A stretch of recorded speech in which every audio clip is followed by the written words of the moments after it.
Hey YouTubeteers, I'm the Black Cat, and this is Darkest Dungeon. I'll be starting a new series on Darkest Dungeon to replace my series on Guild of Dungeoneering, as I lost my save file for Guild of Dungeoneering when I got a new computer, and I really didn't want to start over from scratch. So I figured that I would start a new series on this. So here we are, Darkest Dungeon. I've already created the name of our dungeon. It is going to be Darkestest Dungeon. So let's start.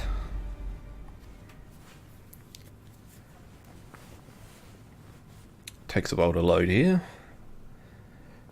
There we go. Now the only thing that's missing here is a slight intro movie, which doesn't really matter. I'm sure you could find it anywhere on YouTube if you just type it in. But here we go. You are currently in a room. To move forth, click on another room on the map display. This will take you to the connecting hallway. Simple enough. I have played this briefly. Brigands have run up these lanes. Keep to the side path. The hamlet is just ahead. Just pausing for the narrator there. I believe his name is Wayne June. He has a very nice voice, so I'll be pausing for a lot of the narration. But here we go. Hallway movement. While in a hallway, press D and move forward, A to move back. If you prefer the mouse, you can click ahead or behind the party to move them. I'm probably going to use a bit of both here, so move forward. Got our two characters here. These are your basic characters you start with. Dispatch this thug in and you find random battles in these rooms. Of your arrival. It is an RPG basically in its combat, like your old party style RPG combats. Combat is turn-based. Oh, here it is right there. Combat is turn-based. It's all written right there. I'm not going to read all of that out because I don't really need to. You basically just select your attack. It has little yellow dots to tell you which position you must be in the party to use it. So you've got position 1, position 2. If I had 2 more people, there would be a 3 and a 4. And it also gives little red dots to say where you can attack the enemy side, and that's positions 1 and 2. And as there's only one dude there, I can attack him. Oh, he has resists. There are some buffs and debuffs you get in this game. That particular attack that I just used had a chance of giving me bleed damage, but it didn't hit because he does have, down in his resistances there, 20% bleed resist, which isn't much. So it's surprising that he did withstand it. But I'm going to use another attack now. And it's going to have stun effect, and he's got 25% resistance, so that's 1 in 4. So that's still a pretty good chance of getting it in, so I'm going to use Stunning Blow. And I got the stun, which is nice. Which means he basically just skips a turn. So now we've got Open Vein again, and this will kill him. Continue the onslaught. Nice and easy. Occasionally they'll drop things. So we've got some gold here. But you've only got limited inventory. That's it down the bottom here. And sometimes you want to take things with you, and sometimes you have to decide what you're going to take and what you're going to leave behind. So it is challenging in that way. Okay. There are also what they call curios in the game here, interactive objects. And when you walk up to them, you can investigate them. So, Brigand's Tent. Check inside, or cancel, or ignore. Ah, they left some valuables behind. Leave nothing unchecked. A little bit of gold and some places. onyx, which I can sell for gold, which, well, I think it automatically sells at the end of a little adventure. An ambush. Send these vermin a message. The rightful owner has returned, and their kind is no longer welcome. Now, we surprised them, which is nice, because that means we get to attack first. Now, first thing is first, I think we want to put bleed damage on this guy. Probably should have checked his resistances. Oh, he's got 0% resistance, that's really good. He's got 50% stun resistance though, so I might use... What might I use here? Smite.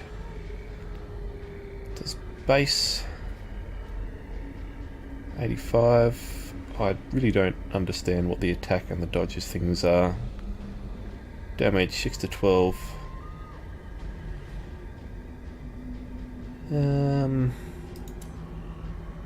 Why not? 8 damage, that's nice. Blanket fire, not what I wanted there. Still got 50% resist to stun, so I'm not going to try and stun him. Ah, that's the other half here. That was stress damage, which is also down here. And also at the bottom of the bar there. Red bar is his health. The little square underneath him is for stress. We'll get to that a bit later when it comes into effect more. Ah, got extra bleed on him. So he's got 4 damage per round for 2 rounds. So that's going to kill him essentially, I think. How much? Oh, not quite kill him. But it will do close to killing him.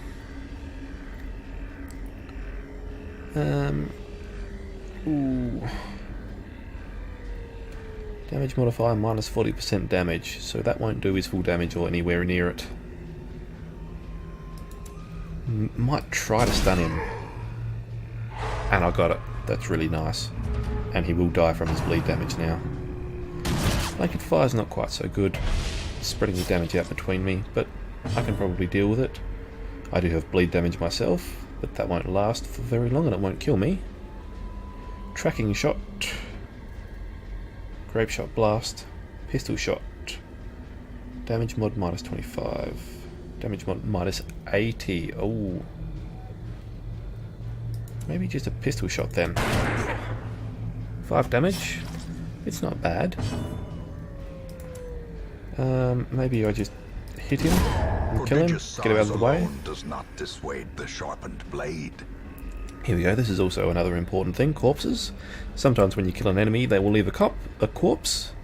Unless they're killed with bleed, blight, or crits, then their corpse gets erased. And I think there are some certain enemies that don't leave corpses either. But he did, because he died from a normal attack. Even though he had bleed damage on him, he died from a normal attack. So, missed. So he leaves a corpse, which gets in the way because I can only attack positions 1 and 2 here. This is a buff one, which would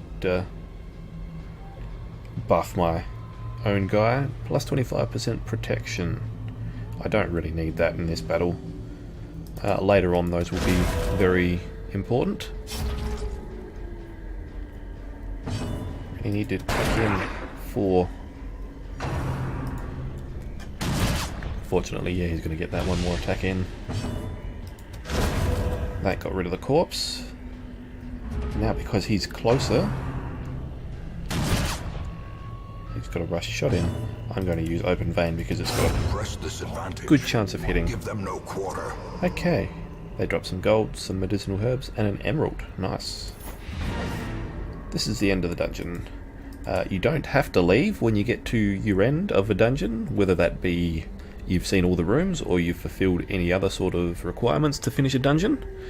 You don't have to leave, you can continue adventuring, which I'm going to do here because I want to open this one chest here. I was trapped. Oh, tried to give me blight damage, but I resisted it. So I don't get anything extra, but I didn't lose anything either, so I'm just going to click on complete quest up here. So we've got a victory. As a reward, we got 5k gold. The food we took with us, which does regenerate health, but you also need to have food in case you need to rest in a dungeon, which will randomly pop up. It's RNG based, and if you don't have it there, then you take extra damage and more stress. Gold that we picked up, and the onyx which is sold, emerald which is sold, medicinal herbs which you can use to eliminate combat debuffs, and you can use them on certain curios to get extra benefits, but we'll get into those when they occur. Now when you level up, you also get traits, another big part of the game. Okay, we've unlocked 2 decent traits, which are the lighter yellowy colour, and a bad trait, which is red. Some bad traits aren't that bad. Doesn't really tell me what that does. Bears the crushing guilt of deeds, real and imagined. I'm not sure what that means. Weld scrounger, or weld? Wold? Wield. Wield. An extra 10% scouting chance in wield. I'll get into that when it occurs. And this guy's got a weapon tinker. minus 20% weapon upgrade costs. And that's good as well. So, return to the town. Welcome home, such as it is. This squalid hamlet, these corrupted lands, they are yours now, and you are bound to them. That is some fantastic voiceover acting there. Just had to let that go through. Here we have... they randomly say things. Just get rid of some of these messages. Where were we looking here? Women and men, soldiers and outlaws. Dang it, Fools which one do I click on? all will find their way to us Glossary, now not that the glossary. road Where's is the clear. main sort of thing? In time, you will know the tragic extent I'm just kind of clicking my on random things failings. here. Most will end up here, covered in the poisoned earth, awaiting merciful oblivion. Where is my main page? Here? There it is. This is your main page that you get when you come back.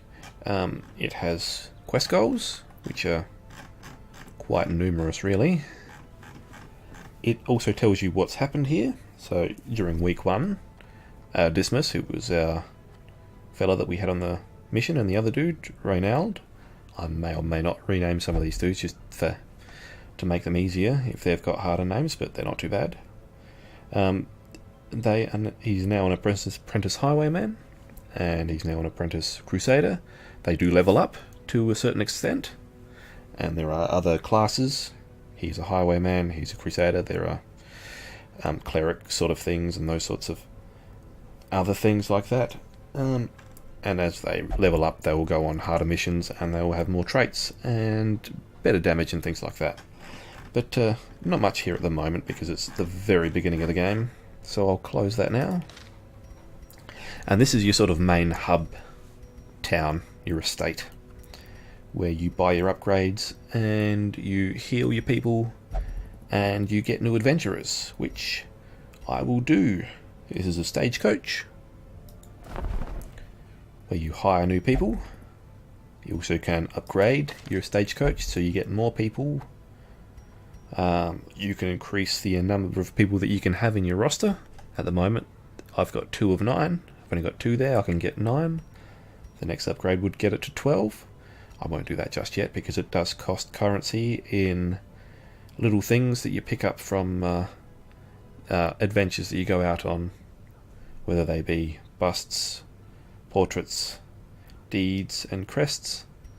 So I'm going to save them for the moment because I don't really need a larger roster just yet, though I will upgrade the stagecoach itself so that instead of 2 of them showing up at a time, 3 will show up. I think that's more important at the moment. But at the moment, yeah, there are only 2 we can select. We've got Stafford. What better laboratory than the blood-soaked battlefield? Dervel, which is a plague A doctor, sister of battle, pious and unrelenting. and a Vestal, which is sort of like a cleric sort of a thing. You also do get character sheets here that tell you what attacks they have and what skills they have, their traits. That one already has. Stafford already has Weapon Tinker. She has Thanatophobia, plus 20% stress damage if HP below 50%. So that's one of the bad traits, but it isn't that bad. Sometimes you have to chop and choose which ones you get stuck with. You can remove some of them at some point. You also do have diseases here that you may or may not get. So let's just have a look here. She's a fast healer, plus 10% heal skills while camping. Although that is a good skill, it isn't among the better of the good skills, so that's one that I might even get rid of eventually. Fear of Mankind, plus 15% stress damage versus humans, and minus 10% accuracy. Well, I assume it's accuracy versus humans. So that's, again, it's bad, but it's probably not the worst. Dismas. He's a known cheat. He's not allowed to gamble while in town. Okay, that's not too bad. When your heroes have stress, you have to relieve the stress somehow, which is usually leaving them off the roster for a week, and you send them off to do something in town. That's just saying he can't gamble to reduce his stress. Weapon Tinker, quick reflexes, that's pretty good, +2 speed. Hard Noggin, +15% stun resist, that is also pretty good. And finally Renaud, he's got quite a few quirks, or traits, quirks. It says quirks, so I'll call them quirks if I remember. Guilty Conscience, yeah, whatever that is, it doesn't really tell me. Kleptomaniac, he's prone to stealing items, that's not that good. And God-fearing, which means that he will only pray for stress relief. Again, that's a bad trait, but it's not really that bad. Okay, his good ones are Warrior of Light. Trait, I already said trait and quirk. That lasted all of 20 seconds. Warrior of Light, +10% damage if torch above 75.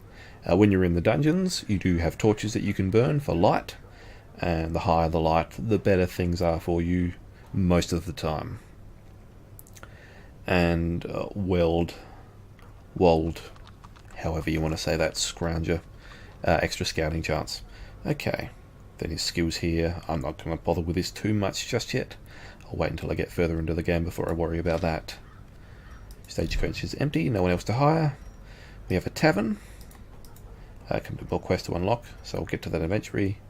A sanitarium, an abbey again, guild, blacksmith, nomad wagon, ancestors' memories, which is it will let you play some of the cutscenes and things like that. Some information there. Graveyard, a survivalist, little campsite, and is that everything?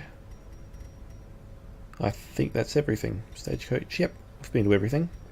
Okay, time to go out on an adventure, or should I cut the video here? I might just cut the video here and make it a slightly shorter first episode with me explaining more things. It'll be a lot more of me just playing the game in the next episodes. So I'm going to leave this one here, guys. Thank you for watching. I've been the Black Cat, and this is Darkest Dungeon. If you like this video, feel free to hit that like button and subscribe if that's what you're into. Until next time, see you later.